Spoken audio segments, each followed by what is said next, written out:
बहिणीला मिळतात, तिळभर शंका नाही. पण आमचा एक निरोप फडणवीस साहेबापर्यंत तुम्ही पोस्ट करा की सध्या लाडकी बहीण योजनेपेक्षा जर गरज कशाची असेल तर सुरक्षित बहीण योजना एक सुरू करा. याच्यापेक्षा दुसरी आमची कुठलीच इच्छा नाही.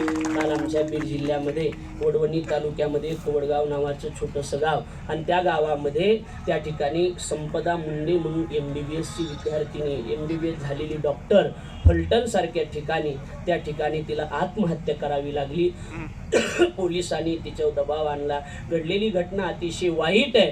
ती दखल घेतली नाही पण तिच्यावर बलात्कार करण्यात आला आणि म्हणून तिनं त्या अधिकाऱ्याचं नाव आपल्या हातावर चिठ्ठी लिहिली आणि हातावर नाव लिहून त्या ठिकाणी तिनं आपलं जीवन संपवलंय.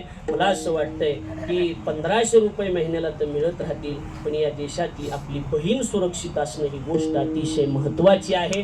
आणि एकच विनंती शासनाला, जास्त नाही, की ज्यांनी ही खून अशी आत्महत्या, खून, बलात्कार वगैरे करतात ना, आता आमच्या जिल्ह्यात कैलासवासी संतोष देशमुखांचं प्रकरण झालं, त्याच्यानंतर आता ही प्रकरण झालं. तुम्ही आता SIT, CIT अनेक चौकशा लावून बसण्यापेक्षा शासनाने नवीन कायदा काढला पाहिजे की ज्यानं कुणी बलात्कार केला, ज्यानं कुणी खून केला, डायरेक्ट खुनाचा बदला खुनानं डायरेक्ट फाशी दिली पाहिजे चौकशी करण्यापेक्षा. म्हणून आमच्या संपदा मुंडेला न्याय मिळावा आणि न्याय मिळण्यासाठी जातीपातीचा विचार न करता सगळ्या पक्षातल्या नेत्यांनी एकत्रित येऊन तिच्या न्यायासाठी त्या ठिकाणी शासनाकडे मागणी करावी. तिला भावपूर्ण श्रद्धांजली अर्पण करतो आणि थांबतो. आपल्या सगळ्याला मनापासून धन्यवाद देतो.